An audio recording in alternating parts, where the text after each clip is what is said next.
Halo, saya Andreas Edi Susetio, Ketua Badan Akuntabilitas Keuangan Negara DPR RI dari fraksi PDI Perjuangan, daerah pemilihan Jawa Timur 5 yang meliputi Kabupaten Malang, Kota Malang, dan Kota Batu yang sering disingkat menjadi Mantu. Saat ini kalian sedang mengikuti program Di Balik Kursi.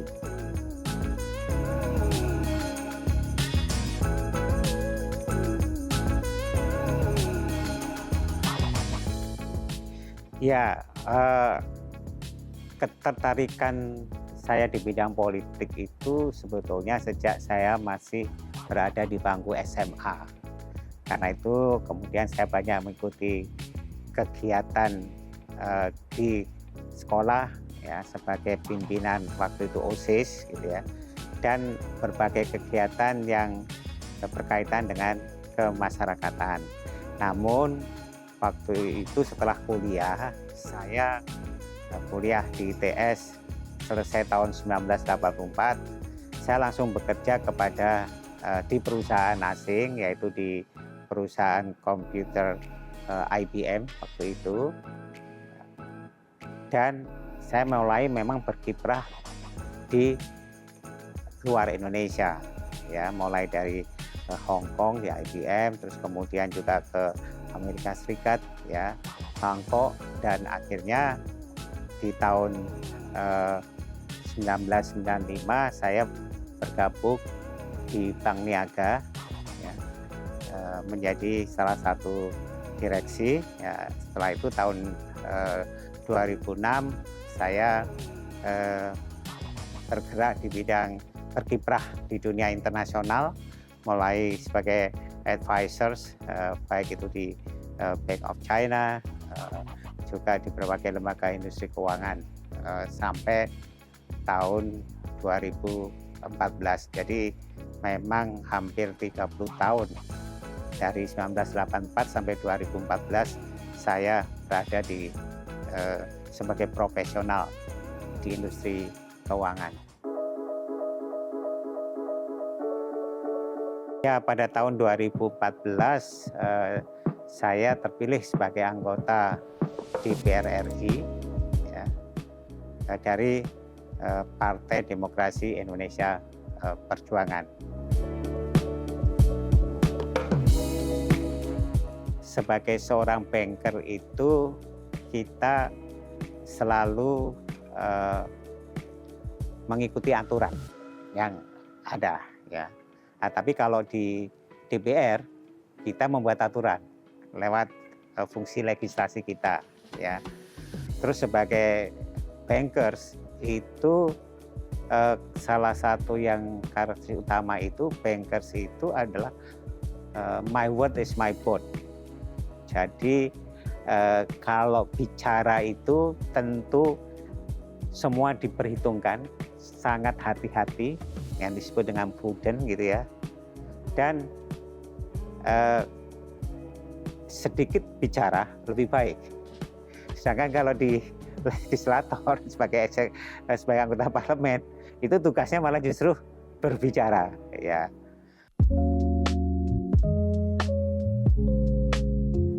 Di dalam dunia politik itu yang menginspirasi tentu adalah yang sesuai dengan visi misi dan juga sesuai dengan ideologi, itu adalah Bung Karno dengan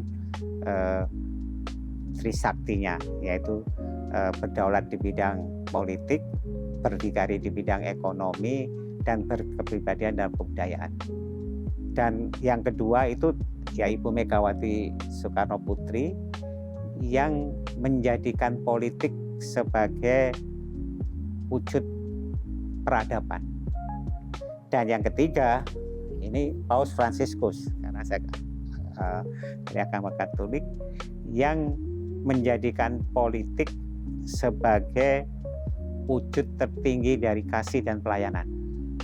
Selama ini kita kenal politik itu yang sering diketahui adalah politik kotor. Tapi dalam pandangan Paus justru politik ini adalah wujud dari kasih dalam mewujudkan pelayan, terutama mereka yang lemah, tertindas dan terpinggirkan.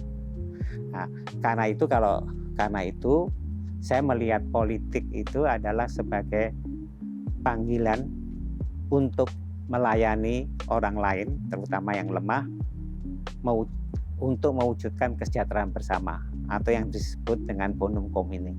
Karena itu kalau lihat di WA saya itu apa yang menjadi katakanlah ya substance-nya itu adalah bonum communis, itu maksudnya. Jadi politik adalah panggilan untuk melayani orang lain, terutama yang tadi lemah, terpinggirkan, untuk mewujudkan kesejahteraan bersama. Nah, kesejahteraan bersama itulah yang disebut dengan bonum communis. Ya, kalau dilihat memang ya saya selama ini banyak setiap undang-undang yang menyangkut masalah keuangan, masalah ekonomi itu saya ikut terlibat di dalam pembahasan baik sebagai anggota Panja maupun anggota Pansus. Nah, pertama yang waktu itu menjadi katakanlah hal yang penting itu pada tahun 2016, di mana waktu itu kita menghasilkan undang-undang tentang pencegahan dan penanganan krisis keuangan. Ya, kenapa itu penting? Ya karena kita tahu bahwa pengalaman krisis tahun 1998 itu benar-benar memporak-porandakan ekonomi kita, dan itu gara-gara kalau kita mau katakanlah belajar dari pengalaman itu adalah pertama dimulai dari terganggunya stabilitas sistem keuangan. Karena itulah undang-undang tentang pencegahan dan penanganan krisis keuangan itu tahun 2016, saya masukkan 2014, itu yang kita perjuangkan, dan kemudian itu yang diperkuat lagi, jadi itu direvisi melalui undang-undang pengembangan dan penguatan sektor keuangan atau undang-undang P2SK. Itu adalah untuk mencegah adanya krisis, dan undang-undang itulah menyelamatkan Indonesia di dalam masa pandemi dan termasuk yang paling cepat pemulihan ekonominya. Jadi saya sudah mulai sekitar 3 tahun yang lalu itu dengan program yang waktu itu saya bekerja sama dengan Bu Risma waktu itu sebagai Menteri Sosial, yaitu adalah yang disebut dengan Pahlawan Ekonomi Nusantara atau PEN. Jadi waktu kita melihat data itu sangat mengagetkan, karena ternyata yang penerima program waktu itu program bansos lah, itu yang disebut dengan program Keluarga Harapan itu 70% lebih adalah usianya di bawah 40 tahun. Itu kan usia produktif. Nah, kalau usia produktif itu sudah tangannya di bawah, ya. Nah, bisa dibayangkan bagaimana produktivitas manusia kita nantinya.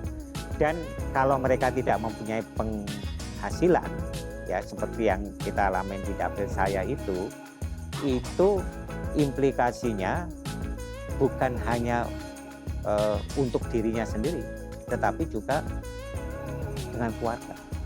Bahkan banyak terjadi kasus KDRT karena itu. Ya, karena itu bagaimana kita melihat mereka itu dari tangan yang di bawah ini menjadi tangan yang memberi, tangan yang di atas. Ya, maka kita bersama Bu Risma mendampingi mereka dengan mengajarkan kewirausahaan, ya.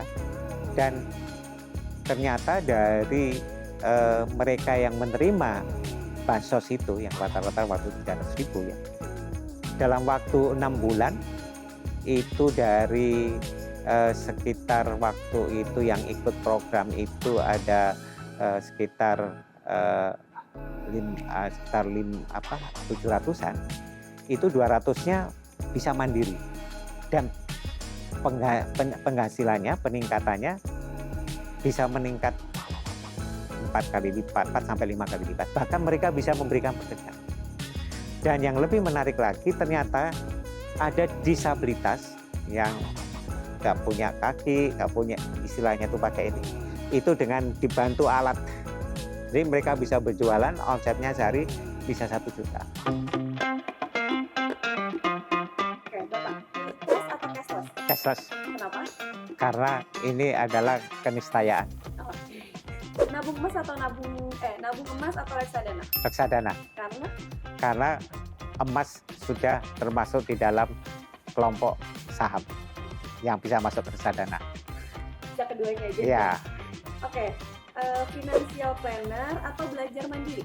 Yang tadi. belajar mandiri, Menyusun anggaran atau mengawasi anggaran? menyusun anggaran. Karena kalau kita menyusun anggaran, ini sangat penting bagi terutama muda. Kita kalau bisa menerapkan anggaran dari awal, maka kita bisa kemudian memisahkan antara kebutuhan dan keinginan. Oke. Dengar aspirasi langsung atau baca laporan tertulis? Dengar aspirasi langsung. Karena Karena kalau dengan aspirasi langsung, kita bisa melihat wajah ini orang yang menunjukkan bagaimana sebenarnya yang terjadi. kuliner Malang yang menurut Bapak enak, rekomendasi menurut Bapak? Putu lanang. Betul, enak itu apa tuh Pak? Putu lanang itu ya jajanan tradisional. Oh gitu, Ya. ada di Malang? Cuma ada di Malang. Dan itu pun legendaris, cuma ada di Jalan Celaket. Oh gitu, Ya. terus ada lagi Pak? Ini ini namanya itu Angsli. Angsli itu Malang, Mas. Itu apa? Ya, dan itu kayak minuman. Ya, ini ada istilahnya tuh hangat gitu ya. Ya ada macam-macam sih di situ. Itu Pokoknya minuman untuk menghangatkan itu. Tapi kan belum pernah kan dengar. Belum, Nah, belum. makanya itu tuh asli. Boleh, Boleh ya. 3 kata. Holistik, fokus, solution oriented. Oke.